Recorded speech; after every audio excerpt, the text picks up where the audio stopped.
Hello students, hope you have done worksheet 1.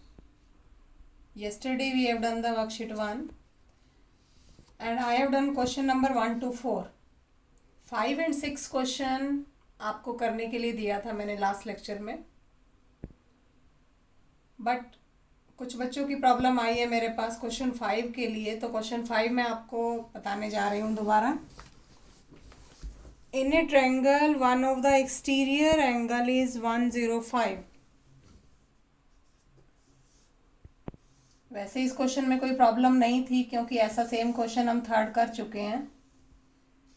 One exterior angle is 105. This is the exterior angle. And one interior opposite angle is 75. Name it as A, B, C. And here is D. एक angle जो है आपको 75 दिया हुआ है, चाहे आप ए लीजिए या बी लीजिए, क्योंकि एक इंटीरियर अपोजिट एंगल दिया हुआ है 75 और ए और B both are the interior opposite. Okay, तो आपसे पूछा है फाइंड ऑल द एंगल्स। तो फर्स्ट ऑफ ऑल तो हम एंगल बी निकालेंगे किस प्रॉपर्टी से, आपको प्रॉपर्टी पता है, exterior angle is equal to sum of interior opposite angles. Exterior angle है A C D, interior opposite है A plus B. Now A C D that is 105, A plus B, A 75, B आपको बताना है। तो b find out करने के लिए 105 minus 75 that is 30 degree. Okay, तो ये तो एंगल आ गया, एंगल b आपके पास 30 बाय यूजिंग दिस प्रॉपर्टी। और इस सम के अंदर आपको ऑल द एंगल्स बताने हैं, तो इट मीन्स आपको एंगल c बताना है साथ में। तो एंगल c निकालना हो तो angle c plus A C D, इन दोनों का सम 180 होगा by the reason linear pair, क्योंकि ये दोनों एंगल एक स्ट्रेट लाइन पर हैं, तो दोनों का सम 180 होगा and that is the linear pair. तो यहाँ से आप एंगल सी निकाल सकते हैं।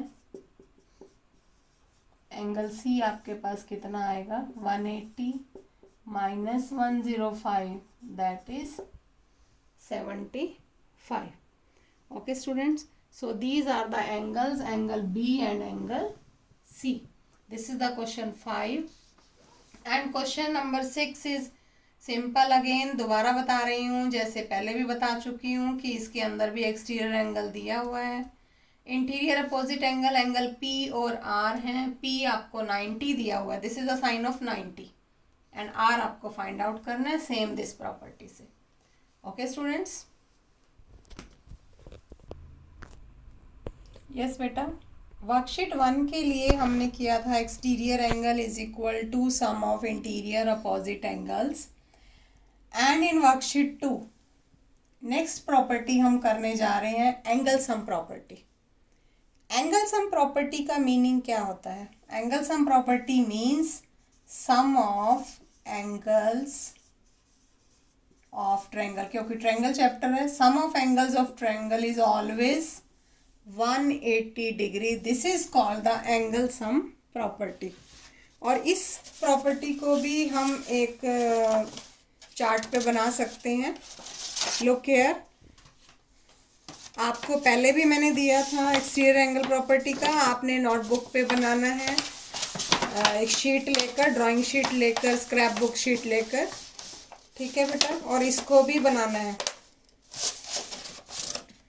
तो एंगल सम प्रॉपर्टी कैसे करेंगे आप? लुक हियर, आप एक ट्रायंगल कट करेंगे। ओके, एक ट्रायंगल कट करेंगे, स्क्रैप बुक शीट ले लीजिए, उसमें से एक ट्रायंगल कट करिए। उसके बाद ट्रायंगल आपने कट की, उसके तीनों कॉर्नर भी सीजर से कट कर लेंगे। तीनों एंगल्स मीन्स तीनों एंगल्स आप कट करेंगे और इन तीनों एंगल्स को यहाँ पर आप एक स्ट्रेट लाइन ड्रॉ करेंगे। एक स्ट्रेट लाइन के ऊपर हमने यहाँ से काटा, उसको यहाँ पेस्ट कर दिया। फिर यहाँ से काटा, यहाँ पेस्ट किया, इधर से काटा, यहाँ पेस्ट कर दिया। जब आप तीनों पेस्ट करेंगे ना तो तीनों एक स्ट्रेट लाइन पे ही कवर होंगे, मतलब नीचे नहीं जाएगा, कंप्लीट इसी पे कवर होगा। और एक स्ट्रेट लाइन के ऊपर एंगल कितने का होता है? 180 डिग्री का।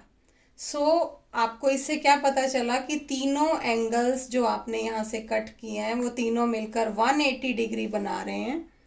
तो it means sum of 3 angles in a triangle is 180 degree. This is the angle sum property. ध्यान से देखिए और इसको आपने अपनी नोटबुक पे बनाना है, ये बनाकर पेस्ट करना है। ओके बेटा, और एक आप पहले कर चुके हैं। ये 2 एक्टिविटीज़ हैं आपके इस चैप्टर के अंदर, ये दोनों एक्टिविटीज़ आपकी फेयर कॉपी पे होनी चाहिए। Okay,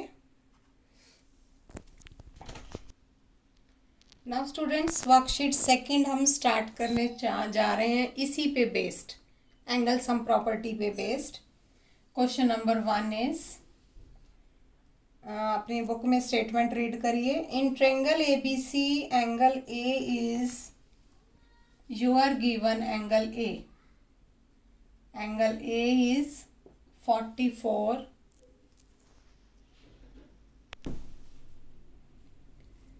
angle A is 44 given and AB is equal to AC, it is given, and you have to tell angle B and angle C.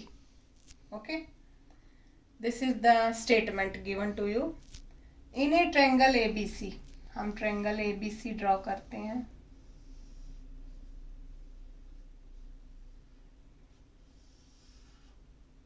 This is A, B and C, जिसके अंदर angle A आपको दिया हुआ है 44। ठीक है, AB और AC side equal दी हुई है। AB and AC both the sides are equal. Now AB is equal to AC, it is given. आपको जब मैंने चैप्टर स्टार्ट किया था फर्स्ट डे, ये बताया था कि when in a isosceles triangle AB और AC साइड इक्वल है तो इट मीन्स ये आइसोसेलेस ट्रायंगल है। If 2 sides are equal then triangle is called isosceles.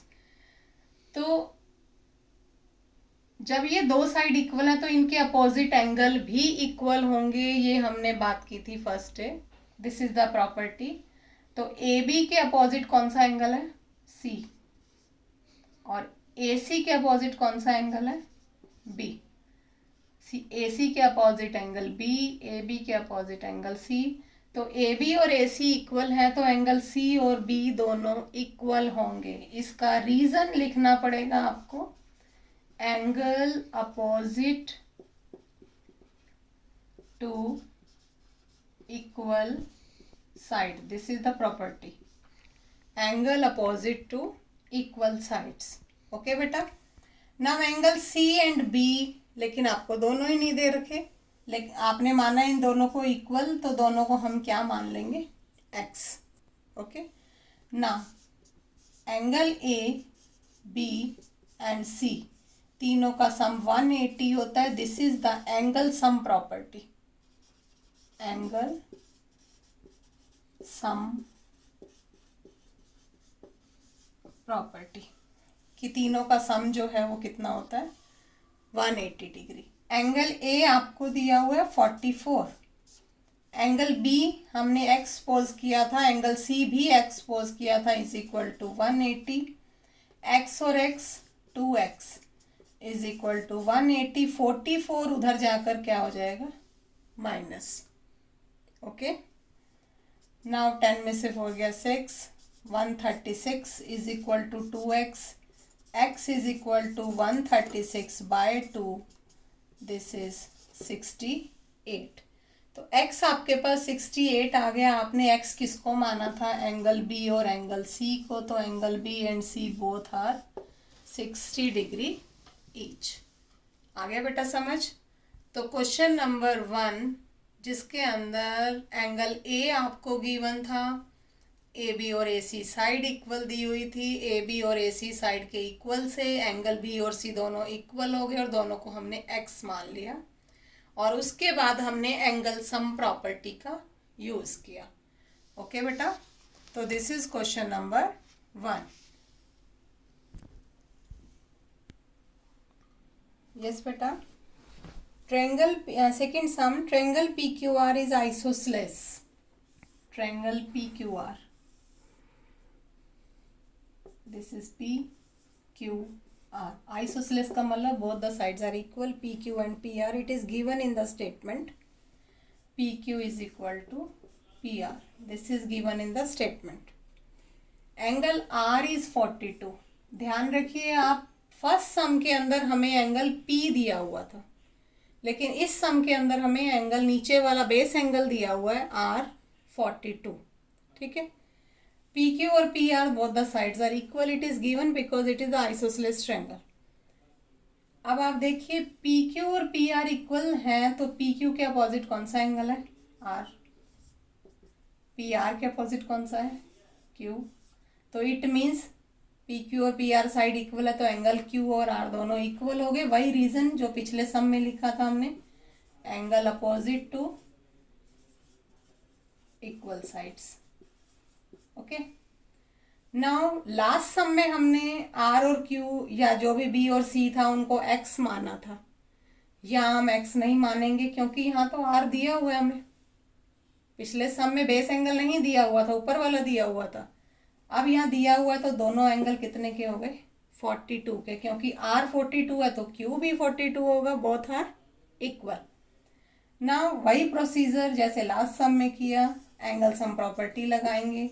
तीनों एंगल का सम कितना होता है? 180 degree. This is angle sum property, right in short form. Angle P हमें नहीं पता, इस सम में फाइंड आउट करना है। Q भी 42 है और R भी 42 है, क्योंकि ये 42 था तो दोनों एंगल 42 ईच हो गया, is equal to 180 degree. Angle P is equal to 180 minus 42 84 उधर जाकर माइनस हो गया, एंड दिस इज 96। तो एंगल P आपके पास कितना हो गया बेटा? 96। तो आपको इसके अंदर एंगल P ही बताना था। ओके, तो आप ध्यान दीजिए कि इन दोनों सम में क्या डिफरेंस था फर्स्ट और सेकंड में। फर्स्ट और सेकंड में टॉप एंगल दिया हुआ था फर्स्ट सम के अंदर, और हमने नीचे वाले दोनों एंगल्स को X मान लिया था। लेकिन सेकंड सम में बेस एंगल दिया हुआ है, तो दोनों एंगल जो भी दिया हुआ है 42, तो 42 ईच हो जाएंगे, और यहाँ से हमें टॉप एंगल, वर्टिकल एंगल बताना है। तो आपको बेटा क्वेश्चन नंबर सेकंड करवाया मैंने, थर्ड क्वेश्चन सेम है। Second and third both are same. And उसके बाद क्वेश्चन नंबर 4 जो है वो फर्स्ट की तरह ही है, फर्स्ट एंड फोर्थ सेम है। क्वेश्चन 4 में वर्टिकल एंगल दे रखा है, मीन्स ABC दिया हुआ है, तो A एंगल, वर्टिकल एंगल का मतलब होता है टॉप एंगल, ये दिया हुआ है आपको क्वेश्चन 4 में। और आपको बेस एंगल बताने हैं। बेस एंगल जैसे कि फर्स्ट क्वेश्चन में B और C बताने थे, ऐसे ही इसमें अपने आप ही आपने ABC ट्रायंगल बनानी है, और बेस एंगल मीन्स BC बताने हैं। ओके, तो स्टूडेंट्स क्वेश्चन नंबर 1 to 4 ही आपको करना है अभी एक बार वर्कशीट सेकंड में, आगे वाला सम हम फिर करेंगे। और अब आपके पास मैसेज पहुंच जाएगा कि अब ये लास्ट लेक्चर था आपका एग्जाम से पहले, क्योंकि उसके बाद आपकी रिवीजन शुरू हो रही है 17 से। ओके स्टूडेंट्स, तो अब आपने ये सिलेबस तो आपका एक बार स्टॉप हो जाएगा। अब आप रिवीजन करेंगे अपने एग्जाम्स के लिए, और यहाँ तक जो है कॉपीज अपनी कंप्लीट कर लीजिए। ओके बेटा, हैव ए नाइस डे।